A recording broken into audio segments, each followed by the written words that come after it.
Hello, Old Geek here, and I'm going to take a look now at the One Ring.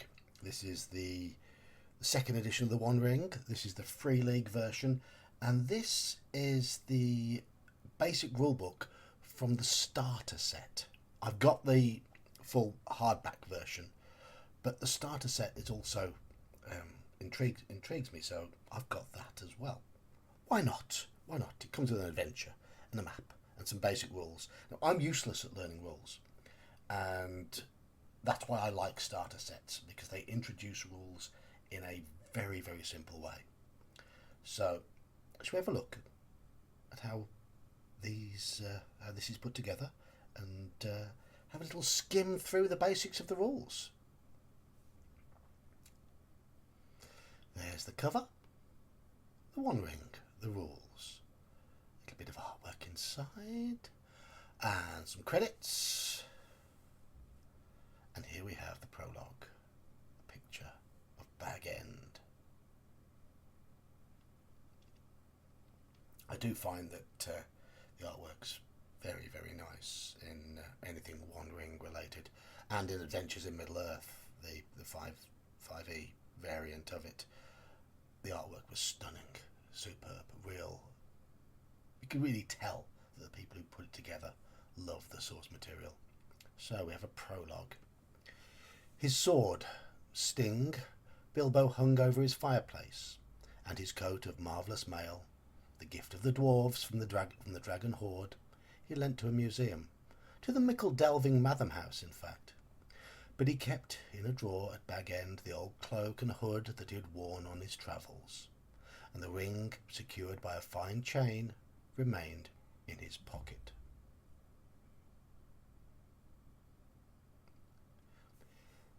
Dearest Balin, almost 6 years have passed already since the last time you were here. I remember very well everything you and Gandalf said when we met. You were alarmed, and I took your warnings to heart. But I don't think you would find it surprising to know that news of a nameless threat is hard to believe here in the dear old Shire. Gandalf came to see me again, on several occasions. He seems to care about our friendship, and he says I should indeed be worried. But his vague words of warning make even less of a dent in the general sense of peace and protection that we enjoy here, away in the northwest. But I don't think that I am completely clueless. All I need is to have a look at the things I collected in my adventures to remember that there is a wide and dangerous world out there. Sometimes I even miss it. The road, the thrill, the narrow escapes. It's my tookish side. But then I look at my beautiful garden, my snapdragons and sunflowers, my trailing nasturtiums, how they glow, red and golden, more beautiful than any dragon hoard that ever was. And I'm back to being a Baggins. I hope what I say won't be too much of a disappointment to you. You haven't asked yet. But I know that you mean to invite me to join you in that Moria adventure you are always talking about. I'm afraid that I've spent enough time crawling in the dark under the misty mountains not to wish to do that ever again. But there's a good bunch of eager lads and lasses here that you might find to your liking. Why, they are just waiting for no more than a nod in their direction from me or from my grey friend to go off into the blue on mad adventures. Theirs is an age that is more appropriate to that type of business, believe me, and I've taught them a thing or two. I suspect that Gandalf has too. And that is the prologue. Here we have an example of play, another lovely little bit of art down the bottom. And this gives you an idea of how the mechanics operate. So the Lawmaster is asking what they do. Player Hero 1, playing the part of Lobelia. I stop and look around for a shelter. The Lawmaster says, "It's dark already, and you can't see clearly. Make a scan roll." So I'm guessing that is some form of perception searching. Player Hero 1, Lobelia. "I have a rating of 2 in scan. I want to spend a point of hope to add one more." Lawmaster, "Don't forget get to roll 1 feat dice too. Play hero 1, Lobelia. Yes, of course. Right. My wits, TN, that's target number, is 14. Let's see. 9, 1, 3, 5. I succeeded. Okay. What I've picked up of how it works is everything you do in the game has a target number, and there are various ways to define how that target number is set. And then when you make a roll, you roll these. Now these are special dice that are made for the game. You've got D12s and D6s. Now the D12s are numbered 1 to 10, and you have a couple of symbols in place of 11 and 12. Let me just find the other symbol. There's the other symbol. And then the D6s are just simply D6s, but on the 6 there is a little rune symbol. So let's see what that indicates. I'm just going to skip past the rest of this little intro, and I'm going to move on to the bit about the mechanics, because there is this basic. It tells you what a player hero is, and a lore master, player characters, dungeon masters in D&D terminology. And it tells you when it was set. The setting for this game is the year 2960, so we are towards the end of the Third Age, between The Hobbit and The Lord of the Rings. So Bilbo has returned, and Frodo has not yet come of age. Here we go. So, when to roll? To put it simply, the lore master should ask for a roll only if there is a possibility that a player's chosen action might fail. Correct. That's when, for the most part, you should be rolling in any game. I suppose you can get degrees of success and degrees of failure, even if you know the outcome is going to be a success or a failure. But most games, you just roll if there is a chance of failure, and you're looking for success or fail. I do tend to use a bit of degrees of success, even if the rules don't have them. If it's a near miss, I will often narrate almost getting it. Or if it's just managed to succeed, then it's more interesting to narrate just succeeding, fighting to succeed, than just saying you are successful. Right, so here we have 1. These are examples. Danger. Roll if the action is dangerous. If the player hero doesn't risk anything by failing, don't roll. Knowledge. Roll if the action aims to obtain information that is not immediately available. And manipulation. Roll if the action intends to influence one or more uncooperative loremaster characters. So the key word there is uncooperative. If they're cooperative, then no need to roll, as long as what is being asked is something that is realistic. I mean, you can have a very friendly character become uncooperative if you ask them to do something that is out of character for them. So the call there is on the lore master. Right, the One Ring makes use of a specialised set of dice, as I've already said, including 6-sided dice and 12-sided dice. There are 6 six-sided dice in a set. These are my ones that came with. I bought these alongside my hardback book. I'm waiting for my physical copy of the starter set to come through. What I have here is the PDF, which I actually bought separately a couple of weeks before I bought the starter set, which has got me another copy of the PDF, but that was due to the Black Friday sales that I decided to buy the physical version as well. But those are the 2 feat dice. So, making rolls. Once the necessity for a roll has been established, it must be determined who is going to make the roll and which ability is most appropriate for the action. So what you've got here is a situation where the players are not spamming rolls. It's not a case of, I'll make a perception check.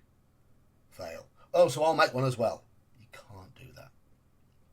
You have to choose who is making whatever the role is, and that role is then on behalf of the party. That's what it certainly appears to be to me. Correct me if I'm wrong. Generally, it is highly advisable to have a single player make a roll, except when something involves everyone in the group. Okay, fair enough. If it directly involves everyone, but obviously that perception thing is very much meta-gamey. So I would personally, if I was running this, I'd say, okay, who is the most effective at this particular task? They're the person. Now, I don't know if there's any help rolls in this, but one thing I do like when I'm running other skill-based games is, rather than have everybody roll, have them either advantage in 5e or advantage on a bonus dice called Cthulhu, something like that, rather than have everybody rolling their percentage dice or whatever dice they are. So I'm hoping bonus dice come into this. I don't know yet. I haven't read far enough. Right, let's have a little look.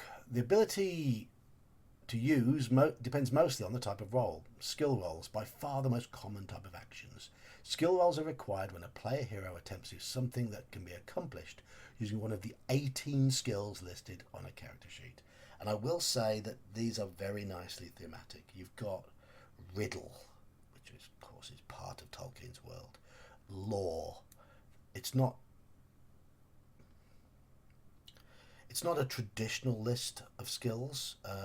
They've definitely been themed towards the subject matter.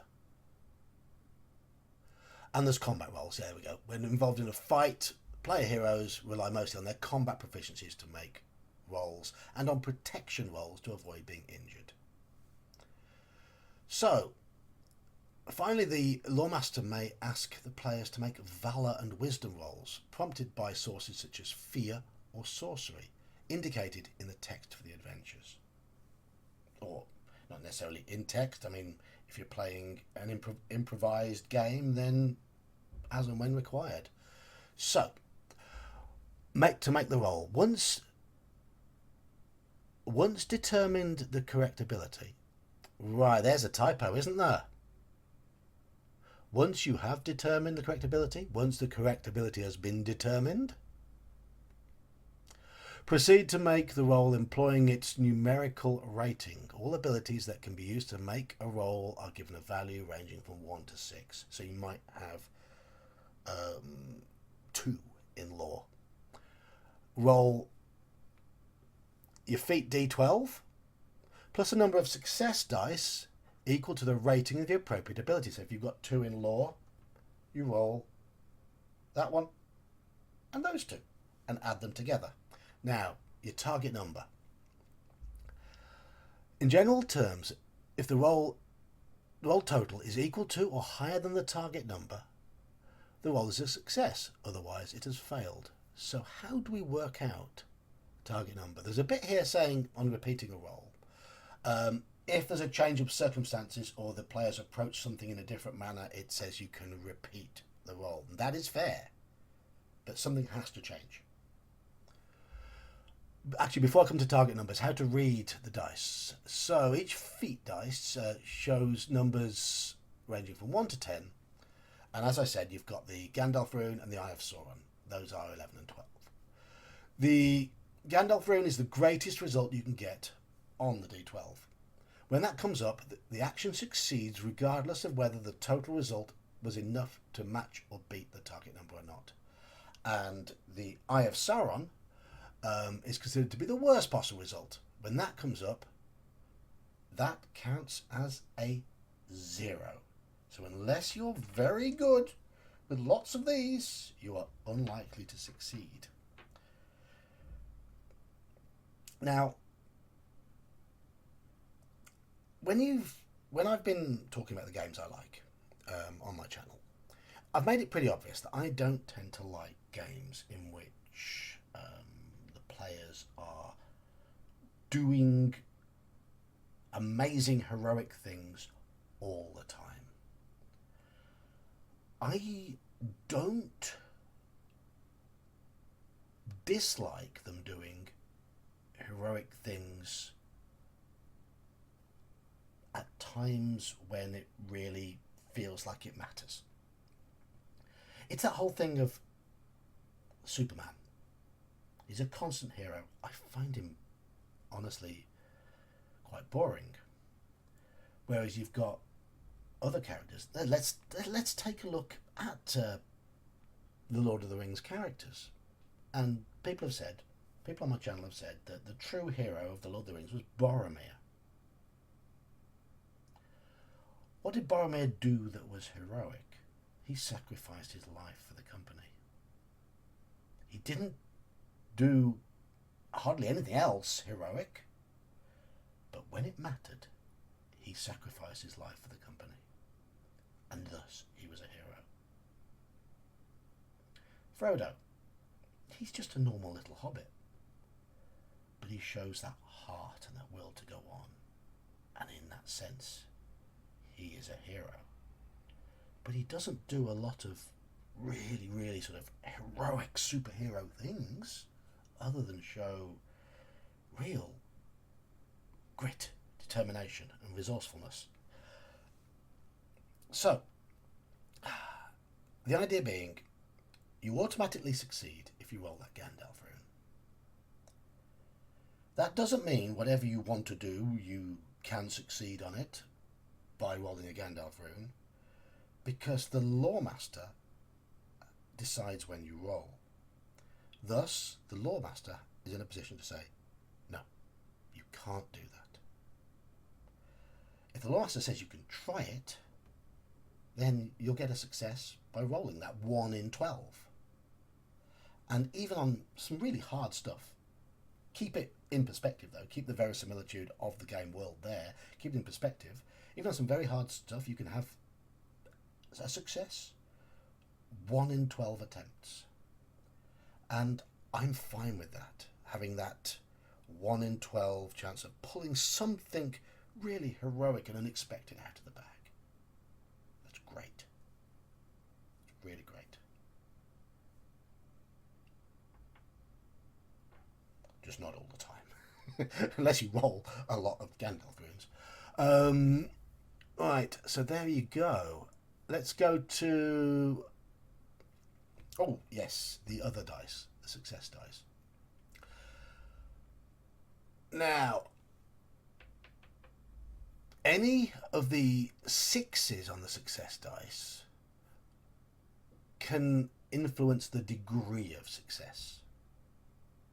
So, I haven't read the bit on successes yet.